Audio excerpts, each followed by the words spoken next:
Welcome to the Business Spotlight series. My name is Kay Cote, and I am your podcast host here on the show today. And today we have Andrew Cove, Marketing Director of M3 Agency, as my guest. We're going to talk about his journey in the business, as well as some best practices that he's learned along the way, to give you that inside scoop to what it's like to own and operate a business. If this is your first time on our channel, be sure to like and subscribe to get notifications when we drop episodes like this. Hey, Andrew, how's it going? Yeah, really good. Thanks. It's been a busy week. So yeah, happy to talk through all things marketing and business and growth, really. That is incredible. I'm excited to dive in because marketing is one of those topics that many businesses struggle with. So I'm excited to get your inside scoop on that, as well as share a little bit about M3. Sounds good. All right. Well, I would like to learn about you. Andrew, tell me a little bit about yourself. Yeah, so I've been in digital for over a decade now. Kind of fell into digital marketing. I started off really early as a personal trainer, building my own website, and managed to get into the digital industry as a digital assistant. Somebody found out I was doing my own websites, and I got a digital assistant role within a building society, and grew from there. I've been really lucky in my career. I've been with some big companies, the likes of Gymshark, and experienced some rapid growth in my career. I've been around some, really kind of positive mentors. And the last 4 years, I've been at M3 Agency as a digital marketing director, running all things new business and client growth. So yeah, it feels like I've had a long career, and crammed it into a short space of time. But yeah, I love it just as much as day one when I didn't know a thing to what I know now. Oh, well, I'm super excited to dive into this. And tell me a bit about M3 Agency. Yeah, so we're a kind of fully integrated agency. We've been running for over 25 years now, and historically we've been known as a creative first and media agency, as you can imagine, 25 years ago. But over the last 6 years or so, digital's been at the forefront of the agency, and we're kind of repositioning ourselves as performance first, with that real strong heritage of creative, so we can deliver huge creative projects. And we've got TV ads for the likes of MG and Midlands Safari Park, but we're delivering really solid and excellent execution on the digital side of things now, which is in more of our recent history. Oh, well, that sounds really cool. So, like, what's a typical client look like for you? Like, if I were to walk into your doors, how would I know I'd be a good fit for you? Yeah, we've got a bit of a checklist, but I'm really open to working with a lot of clients really. So we don't particularly specialize in like B2B or B2C. So we're pretty open. We've got a whole roster of different clients across different industries. The kind of key things for me is that a company's ambitious and they want to grow. And another thing is, ideally, we're working with marketing professionals. So if a company's got an in-house marketing team and they need expertise support, and going to that next level with their marketing, I think that's where we work best. We work with startups and things like that. I'm really keen on, especially in the local community, growing. Obviously, we're based in Birmingham and the Midlands, and a couple of offices around the country. But if there's an opportunity locally to work with smaller entrepreneurs or smaller brands, I'm personally a massive advocate of that. So yeah, a wide range really, but ideally ambitious and have some kind of knowledge around marketing. That sounds incredible too. Now, you mentioned that the company's been around for a while. I'd love to dive into what your team looks like. Right now, how many team members do you have, and are you looking to expand? Yeah, certainly. So, when I first joined the agency 4 years ago, I joined a team of six in digital marketing. We're now at 20. So we've been on a massive growth curve over the last 4 to 6 years in particular, and we've just hit some record new highs this month. So we're on the up and we're in a good time at the moment. across the whole agency, we make up around 50% of the company. So there's 40 of us in total. So split between creative, development, client service, and obviously the digital marketing function, which I look after alongside a performance director, Dave. Oh, wonderful. Well, I'd love to learn too about the company culture, especially with a growing team. What's the company culture like over there? Yeah, really good. I'd say we're again young, ambitious, passionate. I try not to manufacture culture too much. It comes from the hiring process, I suppose. So we really try and get the attitude right. I'd rather hire on attitude over skill. You can teach kind of some of the skills. We've recently brought on, for example, a copywriter who is more for an SEO copywriting role, but doesn't have a massive background in SEO. But she just had the right attitude and something that we can mold into and teach the skills to. So the culture comes from just hiring nice people. Nice is always like great. I want to come into work on a Monday and on a Sunday night, I'm looking forward to going to work, and it's just due to the people. I'm personally terrible at organizing like socials and things like that. So, Hmm. um, again, like that can be a bit manufactured sometimes in business. But again, if you've got the right people that and they all want to hang around with each other, that will just happen naturally. And we try and get a bit of budget for that sort of thing, and try and let people get on with it. But I'm terrible at organizing things. But luckily, it does happen within the business. And we've got beer taps and prosecco taps in the office, which also help as well. Oh, I'd be down for that. Yeah. That's super cool. Well, you said something that was like a kind of a golden nugget, especially when it comes to hiring. You're looking at the person holistically and like what they bring to the table in terms of like personality, grit, like those kind of things that, you can teach the skills, but you can't teach like like a person's like natural integrity and qualities. And so I think Yeah. that's a really cool concept too. It's a skill versus will matrix. It's a Yeah. classic one in business. If you've got high will and a high skill, you've got a high performer. And then there's the Mm. different aspects to pull on with low will but high skill. You need to motivate them because they're an opportunity to go into a high performer. So yeah, we take that really seriously within the business. On the flip side of that, we like to kind of position ourselves as the experts. So we do need to find people with a deep history in PPC or paid social, whatever that looks like. So Mhm. hiring is a real challenge. It's a challenge within the industry at the moment, in particular. We're looking at graduates and working in the community with graduates at the moment, and they come into the workforce without those on the platform or on the tools skills, and we find that real Mhm. challenge at the moment. They've got all the knowledge and the strategy and the insights of how to do things, but actually doing them there's a big gap. So we're trying to close that with, like I said, working with graduates and creating training plans for people to work to. But again, it always comes back to, do they want to learn, and are they going to be a good fit in the company? Oh, definitely. Well, that makes so much sense too. Thanks for kind of breaking down, how you bring on new people. What I kind of like to dive into is how do you market yourselves? Like, especially as an agency that specializes in marketing, how are you putting yourselves out there, and what has been successful for you in speaking to your clients or getting new clients? I think we did some analysis on this around a year ago, and we looked at all the new business we'd won and things like that. And it's so surprising to see how much comes from your current database, from doing good work. Mhm. So I really try and make agency life as simple as possible, and I think it can be really simple. You've got to focus on three things, which are keeping clients, keeping your people, and then growing the business. And number one of those is always keep your clients. And if we're looking after clients, growing results might not always be like that every month. And we do that through having honest conversations. If something's not a good result, we're really honest about that and why it's not a good result and what we're going to do about it.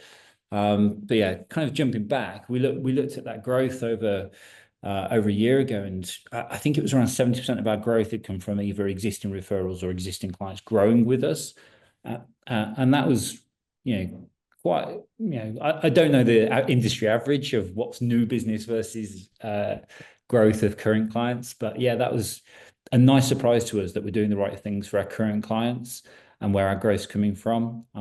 We have some always on channels like your PPC and Mhm. directories and things like that to attract new clients. And we do invest a lot into new pitches with clients that we want to win. So our win rate is really good for business proposals. Oh, I love that. That is a key to success is to like nail down your like proposals and pitches and things. I think that's something I don't talk about often on the podcast, but I'd like to dive in. Like, how would you recommend other companies to really solidify their pitches and their proposals? Yeah, I think without giving too many secrets away, True. um, yeah, yeah, no, I'm more than happy to. We really get an understanding of the brief. What is the client trying to achieve? And probably going back to our USPs as an agency, everything we do is bespoke. So we don't when we look at other agency pitches, if we ever get the chance to, they seem to be templated, and you could probably see the fingerprint of an agency on how their like decks look or their approach and things like that. I would say our fingerprint is very unique to the client, and M3 is all about personal relationships and personal approaches. Mm. So one pitch to another can be completely different, even if it's in the same industry. They might have different goals and things like that. So making the proposal all about our clients and what they're trying to achieve, talking their language, is probably the overall strategy that we kind of go for. And then lastly, the hard work that goes into it. So on the Mm. day, we leave no stone unturned. It's very much we leave everything on the pitch and we make sure we're really polished on the day.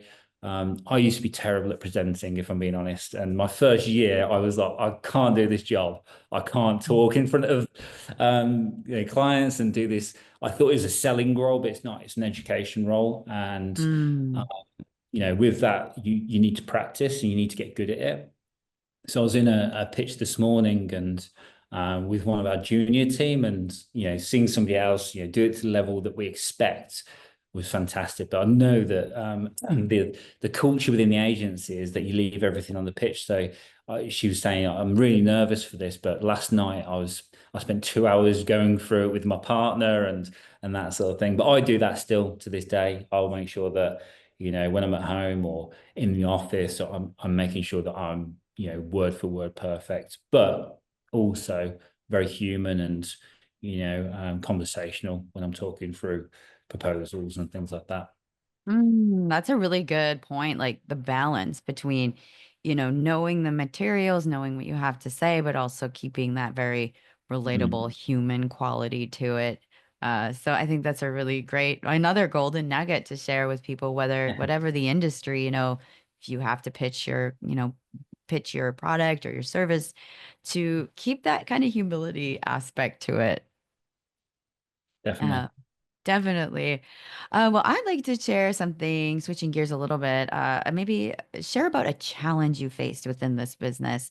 What's something that you faced and were able to overcome? Um, I think something that's I've learned to overcome, and it becomes less of a challenge over time. Again, going back to the principles of keeping everything simple within agencies: don't lose clients, but don't lose people. Inevitably, you do lose clients, and you will lose people over time. We had an incredible stat the other day that a client asked us for about our agency retention rate within staff, because they want to see staff work with them over time and not be changing account managers and things like that. And it was 7 years within M3, which is like it's unheard of in Wow. agency life. Normally it's like 2 years and 3 years, but yeah, our agency kind of retention rate with staff is 7 years, which is fantastic. But the challenge is when people do leave, I used to, really worry about it. It caused a lot of hassle with clients, and it makes me step back into, accounts on the day to day to make sure it's in a good place, do handovers and things like that. But our MD, Nick Lovett, said something fantastic to me once, and it kind of calmed me down for future challenges. He said, M3 is going to be around a lot longer than himself, and me and whoever's working here. The M3, the brand is bigger than the people sometimes, although it's Mhm. made up of the people. We've got to think long term, and somebody leaving, despite it being a challenge, and we never want to see people leave. I always congratulate them on their next role, their next opportunity. Um, but I've learned to deal with the processes and onboard new people in a great way, and onboard them onto new clients and things like that. So it was a huge challenge, and it used to keep me up at night, but thankfully less so nowadays. That's good because yes, I could see that being like hard, when people exit and or leave. But yeah, it sounds like you've got some great strategies in place to help with that when it does happen. Yeah. So, this has been such a fun conversation. I love hearing about what you're doing. And now I'd like to dive into a part of the conversation I call the rapid fire questions. Awesome. It's a lot of fun. Just it's four questions and you answer very top of mind. So, are you ready for some rapid fire? Yeah, let's go for it. Do I have All to right. do rapid fire answers, or can I expand? Feel free to expand, Okay. totally. So the first question is, what is the key to success for you? Um, I'll go to our values as an agency. On the three that we've got being M3. The first one is honesty. That's honesty with yourself, honesty with your team, honesty with the clients. A through line through all of them. Ambition, ambitious for yourself. You want to grow in your own role, but you also want the clients to grow. And then finally, which I think is across everything, is just passion. People need passion for life. People need passion for their role. People need passion for their clients. So yeah, passion is everything in life. Do it with passion. That's how I try and live life. Not to Love get too that. preachy. And the next question is, what is a piece of advice you have for other business owners? um, I heard this on another podcast more recently, so I'm going to try and describe it. It's a mix of complexity versus difficulty, and easy versus simple. And there's a balance of that within life. So I'll give you a couple of examples. So if you're a business owner and you're a one-man band and you do everything yourself, so you do your accounts, you do your marketing, you do your sales, you do managing clients, etc. That's easy because it's no, sorry, that is simple because it's one line, and simplicity is singularity. But it's difficult because you're taking on all those tasks.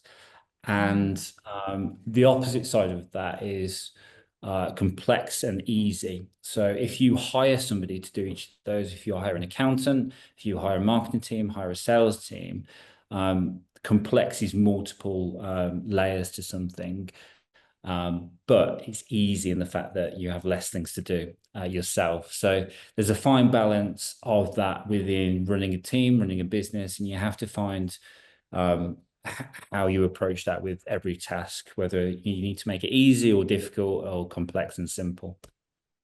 That is another golden nugget. I actually wrote that one down because that like really spoke to me for sure. I think a lot of business owners can get a lot out of that. So thank you for sharing that.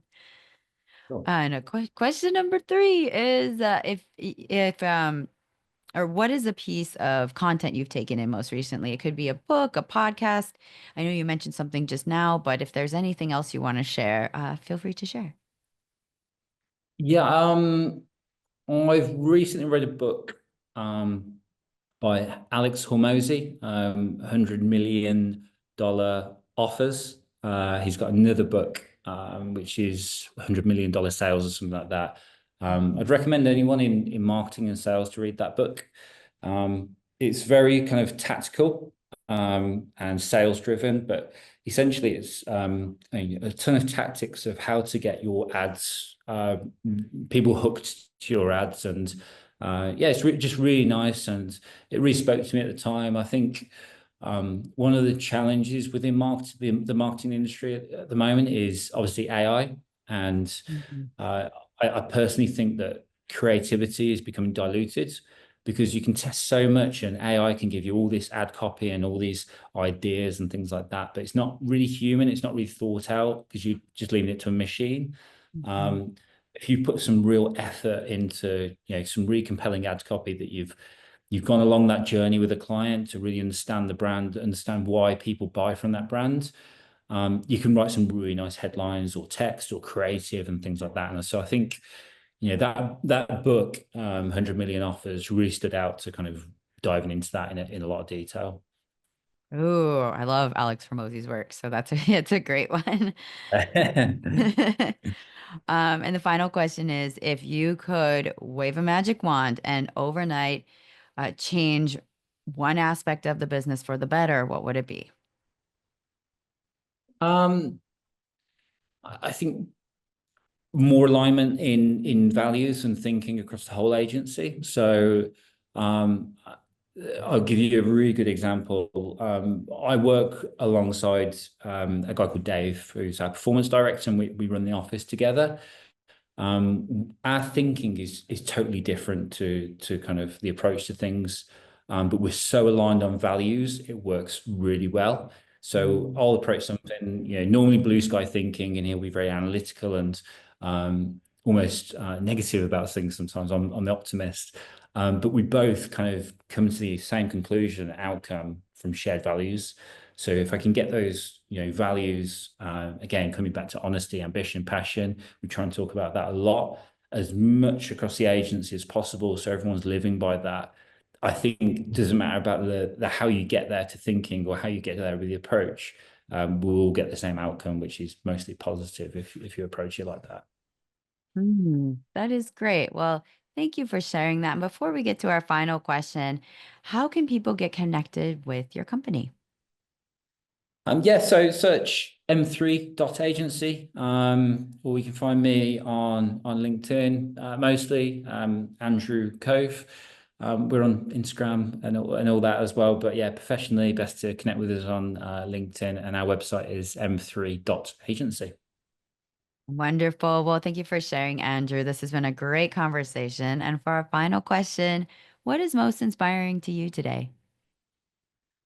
I would say, we've taken particularly on the digital side of the agency, a team from six when I first started to a team of 20 now. And there's levels of growth within everyone I see, including today's example of seeing somebody who's a bit nervous, then absolutely doing fantastic on a pitch. So, the most inspiring for me at this stage of my career is watching everyone else do a really good job and, growing as a team.